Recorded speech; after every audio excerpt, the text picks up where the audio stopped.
हो गया भाई, शुरू करें क्वेश्चंस? लिख लिया सबने? थोड़ा स्पीड से लिखो, फिगर विगर में इतना टाइम मत लगाओ, जल्दी जल्दी बनाओ।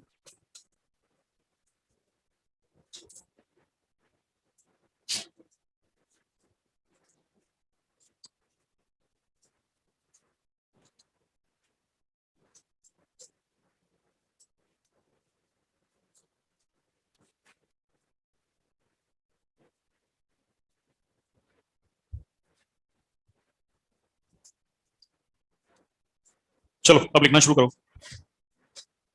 A sound absorber decreases,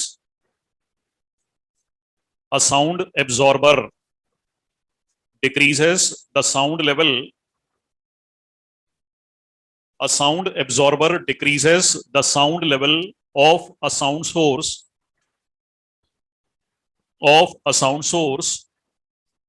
by 20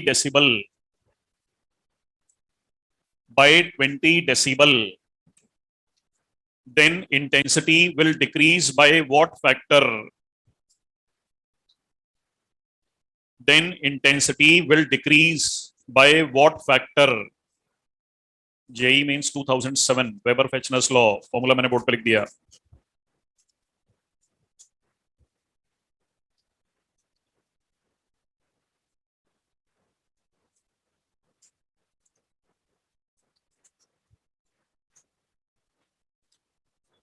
decreases यानी चेंज गिवन है, सॉल्व करो।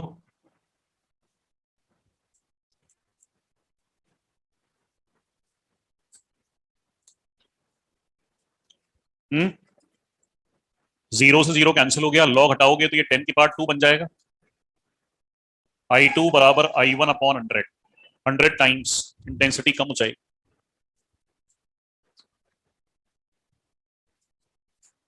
क्वेश्चन में ये पूछा है कि इंटेंसिटी कितना कम हो जाएगी, 1/100 टाइम्स कम हो जाएगी, 100 फैक्टर से कम हो जाएगी। Next, at what temperature velocity of sound in air at what temperature velocity of sound in air becomes double of its value of 27 degrees centigrade, becomes double of its value of 27 degrees centigrade।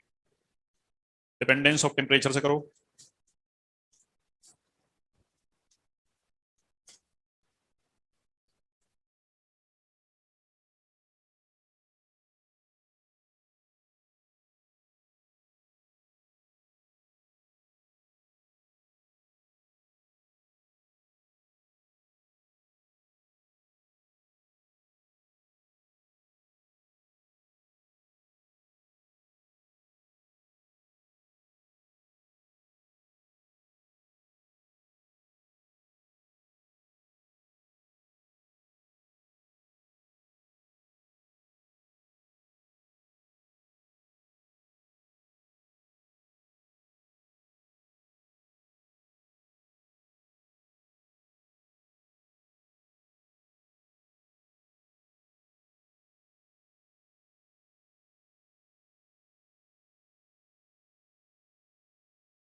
एक बार velocity v, temperature 300, एक बार double temperature कितना, squaring करोगे तो 1200 kelvin. चार option में answer degree centigrade में दिया होता है, तो 927 degree centigrade.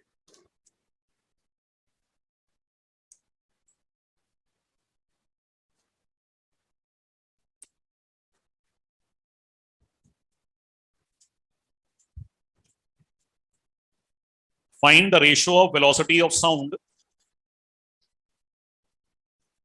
Find the ratio of velocity of sound in hydrogen and helium gas. In hydrogen and helium gas at same temperature. At same temperature. IIT 2008, dependence of nature of gas.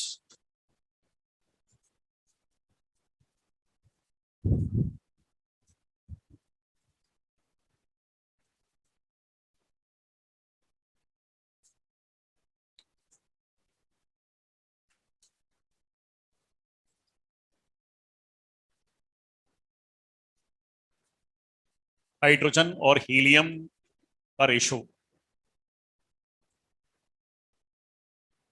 Hydrogen diatomic gas molecular weight 2, helium monoatomic gas molecular weight 4।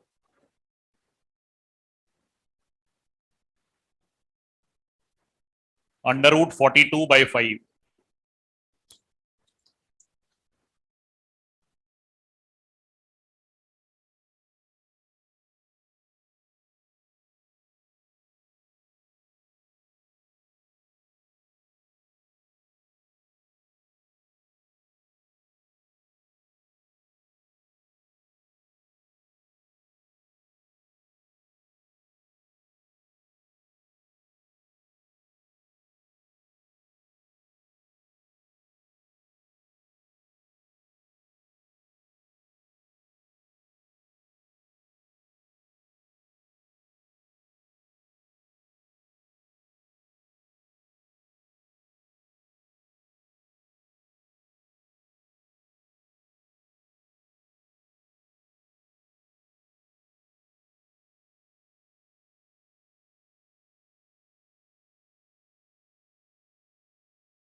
√42/5.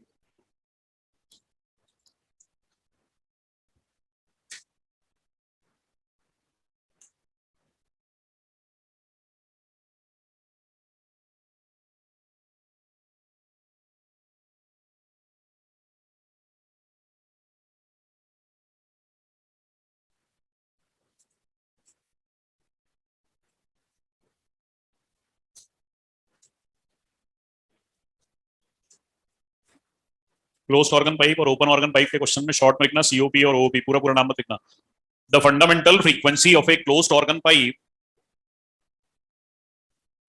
the fundamental frequency of a closed organ pipe is 1500 hertz.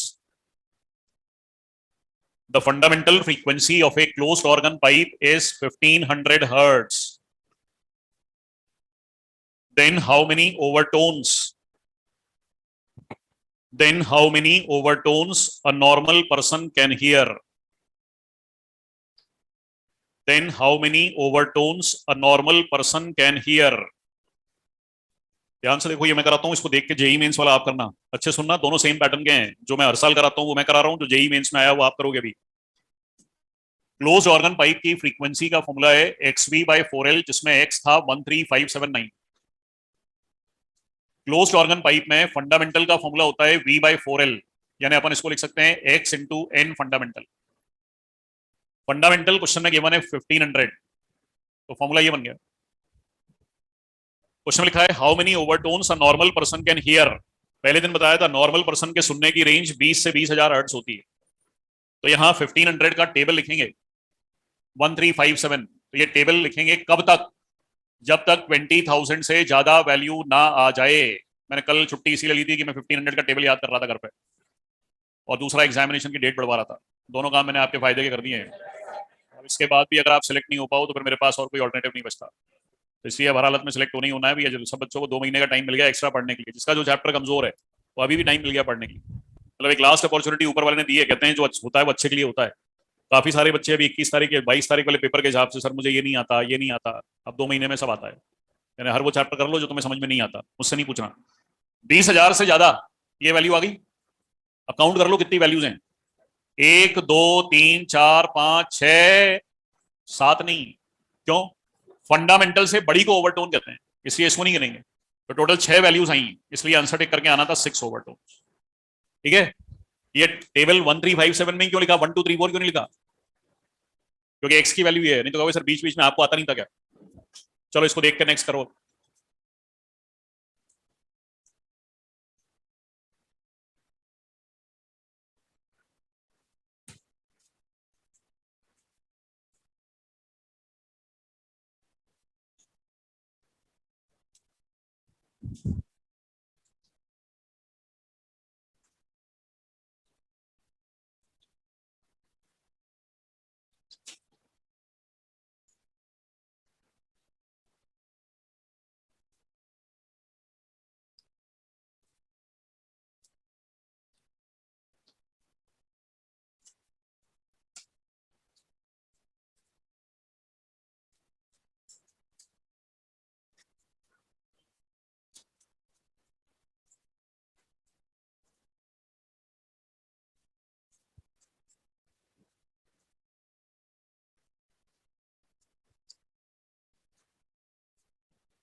How many frequencies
how many frequencies below 1250 hertz, how many frequencies below 1250 hertz can be obtained, how many frequencies below 1250 hertz can be obtained by a closed organ pipe, by a closed organ pipe of length 85 centimeter, of length 85 centimeter if v given है, v बराबर 340 metre पर second. अब table आपको लिखना है, tough वाला table आपको दिया, आसान वाला मैंने किया।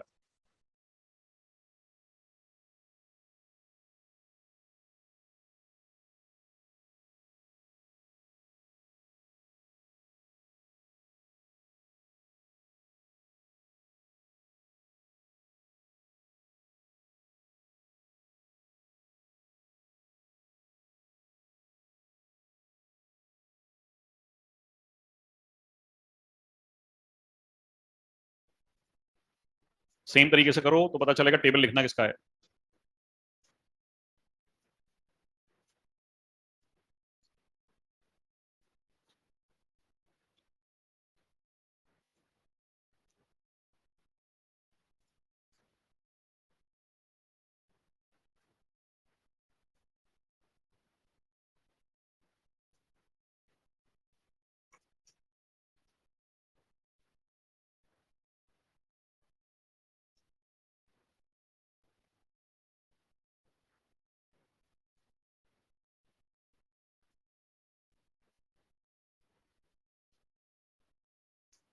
क्या हुआ, कोई आंसर नहीं आ रहा? इतना टफ टेबल आ गया क्या?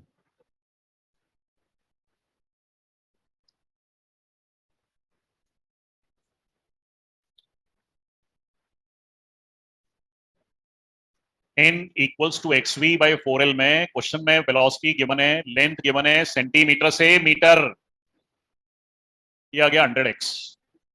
1 का टेबल याद होना चाहिए। 100 का टेबल जब तक 1250 ना आ जाए, देखो आपको कितना टफ टेबल दिया मैंने 1 का, ये तो याद करने के लिए 2 दिन की छुट्टी लेनी पड़ेगी।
ट्वेल्व फिफ्टी से कम कितनी वैल्यूज, 1 2 3 4 5, ये आएगा कि नहीं? है? अरे आपकी बार पूछा गया है हाउ मेनी फ्रीक्वेंसीज, ओवरटोन थोड़ी पूछा है, ये भी आएगा कि नहीं? 6 फ्रीक्वेंसीज। अगर ओवरटोन पूछते तो ये फंडामेंटल नहीं आती।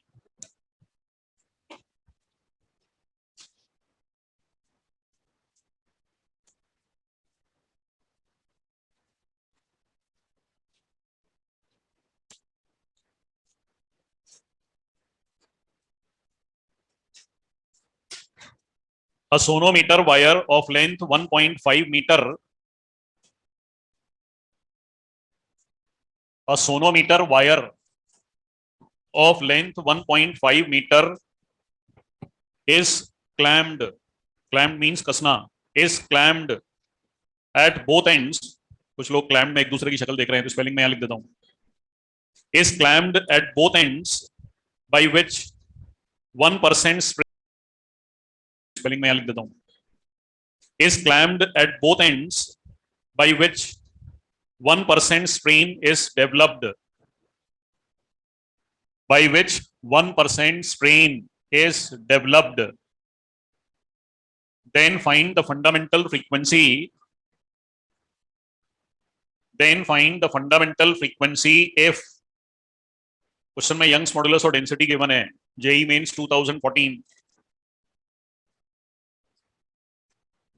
रस्सी वाले चैप्टर में फॉर्मूला लिखा है फंडामेंटल का 1/12 Young's modulus into strain by density, जो भूल गए उनके लिए।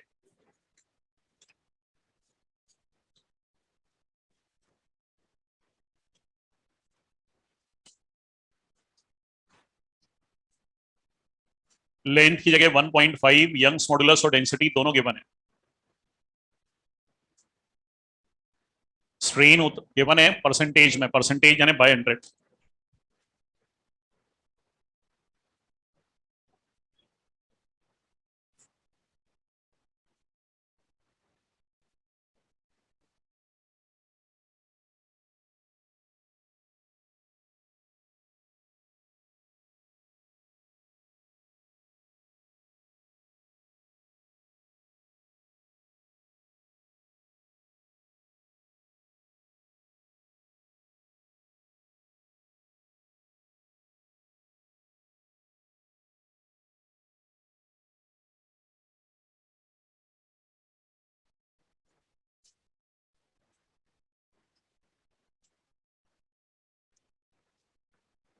चलो इसके बाद रे ऑप्टिक्स वाली शीट निकाल लो, तो एक्सरसाइज 4 को खत्म करेंगे क्योंकि टेस्ट पेपर में पूरी ऑप्टिक्स आ रही है, रे ऑप्टिक्स।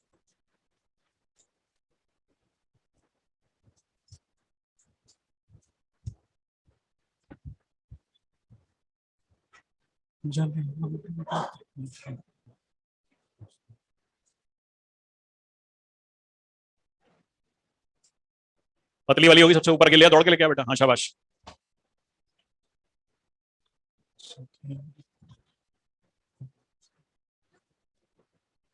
हाँ भाई एक्सरसाइज 4 में मुझे तो एग्जैक्टली याद नहीं है हम कहां तक पहुंच गए, आप बताओगे कहां तक?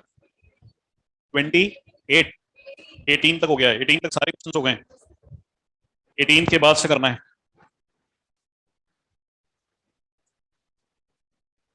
18 के बाद वाले पेज पे पहले तो टिक लगा लो, क्या हो गया है? 19 और 21 दोनों कॉपी में। 19 और 21 के बाद लास्ट पेज पर 33 कॉपी में और 29 कॉपी में, ठीक है। बाकी मैं करना शुरू करता हूं, उल्टा चलते हैं एक्चुअली, क्योंकि कुछ बच्चे क्या है फोटो खींच खींच के क्वेश्चन नंबर 30 का डाल देते हैं LN+ पे। तो मैं उल्टा चल रहा हूँ, यानी 33 से चल रहा हूँ। एक्सरसाइज 4 ही चल रही है, पीछे से शुरू कर दे रहा हूँ ताकि वो जो फोटो खींच खींच के इन क्वेश्चंस की डाल रहे हैं तो उन क्वेश्चंस को पहले ले लूँ। आप जो फोटो खींच के LN+ पे डालते हो मेरे पास ही आता है वो, जिसको नहीं पता हो वो, क्योंकि वो सॉल्व करके मेरी राइटिंग में फिर वो आगे आता है, और कुछ क्वेश्चन में मैं लिख देता हूँ क्लास में करेंगे, तो इसलिए फोटो खींच के मत डालो, मैं वैसे ही सारे क्वेश्चन क्लास में करा देता हूँ, और जिसको डालना है वो डाल दो, मैं उस पर लिख दूंगा क्लास में कराऊंगा। चलो बोर्ड पे देखो, 33 क्लास नोट्स में है, 32 से शुरू कर रहा हूँ। A convergent doublet lens for spherical aberration has focal length of 10 when separation between the lens is given. जब दो लेंसों के बीच में डिस्टेंस गिवन होता है तो फॉर्मूला ये लिखते हैं। इस क्वेश्चन में दो लेंसों की फोकल लेंथ पूछी है, जबकि रिजल्टेंट और डी गिवन है। 4 ऑप्शन रख के चेक करना पड़ेगा, इसका कोई सोल्यूशन नहीं है, क्योंकि दो इक्वेशन एक अननोन से नहीं निकल सकती। जैसे मैं पहला ऑप्शन चेक करूं, first option, resultant focal length को लिखूं 10 और दो लेंसों की फोकल लेंथ को लिखूं 18 और 20, दोनों के बीच का डिस्टेंस गिवन है 2। एलसीएम लेके सॉल्व करके देखो, तो यहां से ये वैल्यू 1/10 ही आ जाएगी, इसलिए पहला ऑप्शन करेक्ट था। बाकी ऑप्शन चेक करोगे तो 1/10 नहीं आएगा, यानी यहां लिख देता हूं ऑप्शन से चेक करना है।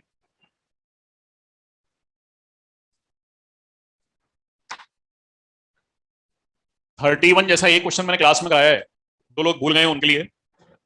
प्लेनो कॉन्वेक्स लेंस के प्लेन सरफेस को पॉलिश करते हैं तो फॉर्मूला था F' बराबर F/2, और कॉन्वेक्स सरफेस को पॉलिश करते हैं तो फॉर्मूला था R/2 μ। दो इक्वेशंस जब बन जाती हैं तो लेंस की फोकल लेंथ के फॉर्मूले में रख देते हैं। ऐसा एक क्वेश्चन क्लास नोट्स में है, यहां से म्यू निकल आता है। Question number 30, a particle is oscillating on x-axis with amplitude 2 about the point x0 with the frequency omega. A concave mirror of focal length 5 cm is placed at origin 10. Identify the correct statement. सबसे पहले एक mirror बनाए और एक particle की position बनी है, ये ऑब्जेक्ट है। क्वेश्चन में लिखा है कि ये पार्टिकल एक्स एक्सिस पे ऑसिलेट कर रहा है। ध्यान से देखो, आंसर तुम ही बताओगे, जिसने पूछा है उसका सॉल्व हो जाएगा। कॉनकेव मिरर में जब ऑब्जेक्ट पास आता है तो इमेज दूर जाती है, और जब ऑब्जेक्ट दूर जाता है तो इमेज पास आती है। तो इसका मतलब जब ऑब्जेक्ट ऑसिलेट करेगा तो उसकी इमेज भी ऑसिलेट करेगी। तो पहला ऑप्शन करेक्ट है कि image will execute periodic motion. A option is correct, it will execute periodic motion. इसके बाद सी और डी चेक करें। सी में लिखा है the turning point of image are asymmetric. Turning point का मतलब जब ऑब्जेक्ट यहां से आएगा तो इमेज यहां कहां बनेगी, फिर ऑब्जेक्ट जब मुड़ेगा तो इमेज कहां से मुड़ेगी। तो उसके लिए हमें 2 बार मिरर फॉर्मूला यूज करना पड़ेगा। क्वेश्चन में फोकल लेंथ दी है 5। इनिशियली ऑब्जेक्ट 10 सेंटीमीटर पर रखा था, एसएचएम करते हुए 2 सेंटीमीटर एम्पलीट्यूड से एसएचएम कर रहा है। तो जब पास आएगा तो डिस्टेंस बचेगा 8, और जब दूर जाएगा तो डिस्टेंस बनेगा 12। ठीक है ना। तो एक बार v यहां से निकालेंगे। 5 8 सा 40, 8 5 सा 40, तो v तो आ गया 40/3, तो ये हो गया -13.3। और एक बार यहां से v निकालेंगे, 12 5 सा 60, तो v हो गया 60/7। 60/7 यानी 7 8 सा 56, 7 5 सा 35। अब इसमें लिखा है टर्निंग पॉइंट इज असिमेट्रिक। देखो कैसे देखा है असिमेट्रिक। इनिशियल 10 था, तो 10 से 13.3 पे गया, यानी डिस्प्लेसमेंट 3.3 का हुआ, और सेकंड केस में डिस्प्लेसमेंट 1.5 का हुआ, तो डिस्प्लेसमेंट असिमेट्रिक हो गया। अगर दोनों तरफ बराबर आता तो सिमेट्रिक कहलाता। तो सेकंड ऑप्शन भी करेक्ट है, third option sorry, displacement is asymmetric. Last option में पूछा है what is the distance between the turning points. इन दोनों के बीच का डिस्टेंस पूछा है 40/3 और 60/7 के बीच का। तो 7 4 सा 28, 6 3 जा 18, 100/21 सेंटीमीटर। 3 ऑप्शन करेक्ट हैं, ए सी डी। 29 नोट्स में हो गया। 28 क्वेश्चन उस साल का बोनस था। 4 ऑप्शन में से कोई आंसर नहीं आ रहा था, फिर भी मैं अपने पास से करा के इसका सही आंसर बता दूंगा। 27 बहुत प्यारा क्वेश्चन, एग्जाम में आज की डेट में आ जाए तो फिर आधे बच्चे गलत कराएं। इसीलिए इन सबके सॉल्यूशन रटने मत लग जाना, इनको समझ के एक बार अपने आप भी करना।